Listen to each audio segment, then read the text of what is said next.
Bien-aimés frères et sœurs, vous connaîtrez la vérité et la vérité vous affranchira. Ça, c'est pas moi qui le dis, c'est la Bible qui le dit. Mais moi, je vous dis mieux.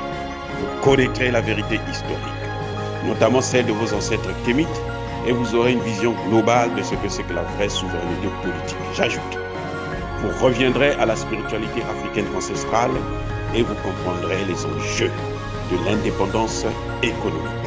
Et pour terminer, vous accepterez votre identité culturelle kémite et vous obtiendrez deux choses. La première, c'est la paix. La seconde, c'est le développement, à une condition. L'unité de toute l'Afrique noire, l'unité de tous les Noirs du monde entier. Otep à tous, bienvenue sur la chaîne des panafricanistes par essence, par conviction et par excellence. Celle des citoyens kémites par nécessité et obligation de combat. Nous sommes une chaîne qui n'est guidée que par nos ancêtres et rien que par les ancêtres qui appartiennent à l'égrégore du monde noir. Par conséquent, nous ne croyons en aucun Dieu venu de l'étranger. Toutefois, cette vidéo n'est aucunement destinée à inciter à la haine ou à la violence, car nous menons un combat qui est d'abord et avant tout spirituel, intellectuel et démocratique. Ensuite, il est politique, géopolitique et géostratégique, contre l'impérialisme, le colonialisme, le néocolonialisme et l'endocolonat, qui sont tous qualifiés de crimes contre l'humanité. Nous menons ce combat sur la base du principe fondamental que nous avons hérité de nos ancêtres kémites, qui est celui de la Mahat, c'est-à-dire solidarité, vérité et justice. Vous êtes donc en droit de connaître la vérité et nous avons l'obligation de vous dire la vérité, rien que la vérité, afin que justice soit rendue au continent africain. Et ça, c'est notre modeste contribution dans cette noble lutte en faveur de la souveraineté, la dignité, la solidarité et l'unité africaine. C'est exactement ça que nous appelons le panafricanisme. Bien-aimés frères et sœurs, Emmanuel Macron insiste à vouloir participer à la réunion des BRICS qui se tiendra en août prochain en Afrique du Sud. Emmanuel Macron a envoyé sa ministre des Affaires étrangères pour aller forcer la main au président sud-africain afin qu'il puisse recevoir une convocation. Qui est-il pour qu'il puisse participer à une réunion au haut sommet des pays créateurs des BRICS, des 5 pays créateur des BRICS. Pourquoi Emmanuel Macron peut-il, comment dirais-je, vouloir participer à une réunion d'une organisation qu'il a toujours méprisée? Que cherche Emmanuel Macron? Et vous savez, ce type, je dis que c'est un fou, c'est un malade mental. C'est-à-dire que cliniquement, il devrait être dans un hôpital psychiatrique. Parce que Emmanuel Macron envoie sa ministre des Affaires étrangères, elle rencontre la ministre des Affaires étrangères de l'Afrique du Sud, notre sœur bien-aimée, et qu'est-ce qu'il dit, qu'est-ce qu'elle dit plutôt? Elle dit à cette dame que si vous convoquez Emmanuel Macron, il faut que ce soit dans le respect du droit international. Qu'est-ce qu'elle voulait dire par là? Diplomatiquement parlant, en fait, elle est en train de vouloir dire que vous, Afrique du Sud, vous êtes signataire de la CPI, du traité de Rome, donc vous devrez respecter le mandat d'arrêt de la CPI contre Vladimir Poutine en arrêtant Vladimir Poutine. Alors qu'elle sait que l'Afrique du Sud a déjà donné sa réponse. L'Afrique du Sud a déjà dit que tous ceux qui vont participer à ce sommet, on va respecter leur immunité diplomatique. L'Afrique du Sud a déjà répondu à cette question. Ce n'est pas parce que les Polonais ont humilié le président sud-africain qu'ils pensent que ça va changer quoi que ce soit. Non. De toutes les façons, les invitations, je pense qu'elles avaient déjà été envoyées. Donc, et elle sait quand elle dit comme ça. Elle veut, Emmanuel Macron croit qu'il peut écarter Poutine, comme ça lui vient s'asseoir à la place de Poutine. Vous voyez comment? C'est que il faut être fou, audacieux, et il faut, il a perdu la tête. Il ne vaut rien. Il ne vaut rien du tout. C'est zéro, c'est un nul, un nulard. Comment tu peux venir? Des gens ont créé leur institution. C'est comme si Poutine dit, bon, moi je veux participer au G7 de l'OTAN, mais Joe Biden, comme il est en train de financer la guerre en Ukraine, ça ne respecte pas le droit international, il faut qu'il s'écarte. Moi, je veux venir à sa place. Oui, c'est-à-dire que si tu n'es pas fou, tu ne peux pas penser comme ça. Et il pense que l'Afrique du Sud va céder à ses injonctions. Écarter Poutine pour favoriser sa venue à lui. Vous savez, quand j'ai entendu ça, je me suis dit, mais attendez, mais ces gens-là, je ne comprends pas pourquoi nos chefs d'État sont là à courir après des gens comme ça, qui sont des minables. C'est des minables. Il s'est dit que mais c'est ridicule. Et de surcroît, mais heureusement que la Russie a déjà répondu. D'abord, la porte-parole du ministère des Affaires étrangères russe avait posé la question de savoir, il faut qu'ils clarifient leur volonté. Pourquoi ils veulent venir?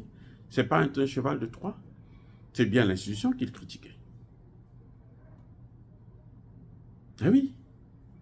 Et le porte-parole des conseillers du Kremlin aussi a répondu que nous, on ne veut pas s'asseoir sur la même table avec ces gens.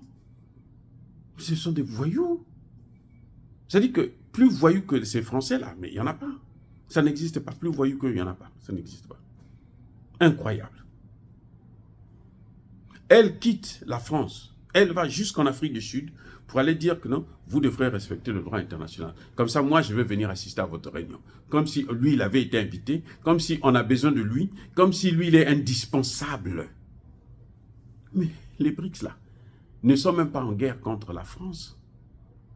Les BRICS ne sont même pas en guerre contre l'Europe. Les BRICS, là, ils attaquent le maître de l'Europe, le grand patron de l'Europe, c'est-à-dire les États-Unis d'Amérique et à travers le dollar américain. La guerre des BRICS, c'est avec le dollar. On attend les conclusions. Tout le monde entier aujourd'hui est en train d'attendre les conclusions du BRICS. S'ils vont décider de créer leur monnaie, ou s'ils vont encore continuer à tergiverser. Mais en tout cas, ce qui est certain, c'est que entre eux maintenant, ils commercialisent en dehors du dollar. Donc s'ils élargissent les BRICS avec les pays arabes et certains pays africains, de plus en plus, le dollar va être négligé. Surtout qu'on n'achète pas aux États-Unis. On achète quoi aux États-Unis? Les États-Unis, leur force, c'est le dollar, qui est protégé par l'armée américaine. C'est pour ça qu'ils installent des bases partout. Si tu veux changer la donne, on te tue. C'est ça qu'il faut. C'est tout ce qu'il faut. Et il n'y a pas mieux que ça. Il n'y a pas plus que ça. Donc Emmanuel Macron ne se donne pas de l'importance. Il veut se donner de l'importance alors qu'il n'en a pas. Aucune. Il a endetté son pays est très très riche. La Russie est plus riche que la France. Oui. La Russie, la dette de la Russie, là, avant la guerre, c'était au moins autour de 17% du PIB, la dette de la Russie. Et c'est un grand pays producteur de pétrole, de céréales, de gaz, ainsi de suite. Toutes les matières premières, ils ont ça. Ce que vous voyez en Afrique, là, les Russes en ont. Donc, bref, comme je disais, je répète encore, je persiste et je signe, au final, la France pense que elle veut se donner de l'importance, croyant qu'elle peut intimider Poutine pour que Poutine lui lâche du terrain en Afrique. Mais si Poutine lâche du terrain, les Chinois sont là. Même les Chinois ne leur laisseront plus la place. Hein. Les Chinois ne laissent plus la place même aux Américains. Vous avez vu que le secrétaire d'État américain est allé en Chine. Là. Il est allé en Chine. Ça fait près de 4 ou 5 ans qu'il n'y a pas eu d'échange comme ça. Une rencontre comme ça. Il a rencontré le ministre chinois des Affaires étrangères. Le débat a duré 7 heures. 7 heures avec le ministre des Affaires étrangères chinois. Parce qu'on ne négocie pas avec n'importe qui comme ça. Il a rencontré aussi l'ancien ministre des Affaires étrangères, 3 heures. Et avec le président Xi Jinping, 30 minutes. Tous mes gars ont déjà fait le travail. Mais ils peuvent pas. C'est-à-dire qu'aujourd'hui, que ce soit la Chine, que ce soit la Russie, personne n'a le droit à l'erreur. En Afrique, là. Celui qui va penser qu'il va sacrifier encore l'Afrique, il va aller négocier avec la France pour qu'il puisse jouer avec l'Afrique, mais il va perdre l'Afrique. Je dis bien que ce soit la Chine, que ce soit la Russie. Parce qu'il ne faut pas oublier que les Indiens aussi sont là. En 2050, là, ils vont être la 3e puissance économique mondiale. Eh oui. Ils sont là. Le Brésil aussi a déjà ouvert les yeux. Est prêt à croquer le morceau. Donc, celui qui commet une erreur entre la Chine et la Russie, surtout la Chine, parce que la Russie, moi, j'ai confiance. Les Russes ne négocient pas sur des bêtises comme ça. Eux, déjà, ils sont tellement honnêtes qu'ils n'ont jamais fait du mal à l'Afrique. Ils ne nous ont pas colonisés, ils ne nous ont pas pris en esclavage, ils n'ont rien fait. Jamais. Jamais fait du mal. Donc, les Russes, j'ai confiance. Mais les Chinois, là, s'ils commettent l'erreur de vouloir négocier sur le dos des Africains avec la France pour donner encore du souffle à la France, eux aussi, ils vont partir avec les Français. Vous voyez, les Américains sont en train de lâcher les Français, hein, partout. Au Centrafrique, la France s'est positionnée. Le jour où la France, l'ambassadeur de France rencontre l'opposition centrafricaine pour dire non au changement de constitution, le lendemain même, l'ambassadrice des États-Unis vient parler, dit, nous on soutient le processus. Pour dire à la France, tu es écrasé, maintenant va-t'en, on ne veut plus te voir. Donc les Chinois savent qu'ils n'ont pas le droit à l'erreur. S'ils le font, ils vont perdre. Ils vont perdre, eux aussi ils vont perdre l'Afrique, comme les Français sont en train de perdre, comme les Américains sont en train de perdre. Les Américains sont obligés de mettre des bases militaires partout et puis faire les guerres partout, mais ça n'arrange rien. C'est pas ça qui va arranger les choses. Oui. Ah oui, c'est comme ça. Hein? Donc voilà, bien-aimés frères et sœurs, je crois que Emmanuel Macron doit, il serait bien qu'on puisse l'interner dans une maison psychiatrique, parce que sa place c'est là-bas. Il se sentira mieux. Hein? Il va moins nuire les Africains. Et dire cela, c'est inciter à la haine ou à la violence. Non, il y a pas colère. Nous n'avons plus le droit que quelqu'un, fût-il français, américain, chinois, anglais, allemand et qui qu'il soit, qu'il puisse nous écraser, qu'il puisse nous humilier. C'est fini. Ça n'arrivera plus. Nous n'allons plus accepter ça. Et nos enfants, ce sera encore plus grave. Ah oui. Encore une fois de plus, je persiste et je signe. Soyez bénis par le Dieu des Kémites et par nos ancêtres angélisés. Mais que tous ceux qui persécutent le continent africain, tous ceux qui le pillent et le déstabilisent, qu'ils soient noirs, blancs, chinois, arabes, indiens, qui qu'ils soient punis, maudits, foudroyés, neutralisés, écrasés par ce Dieu des Kémites et par nos ancêtres angélisés. Vive l'Afrique éternelle. J'ai dit et j'assume.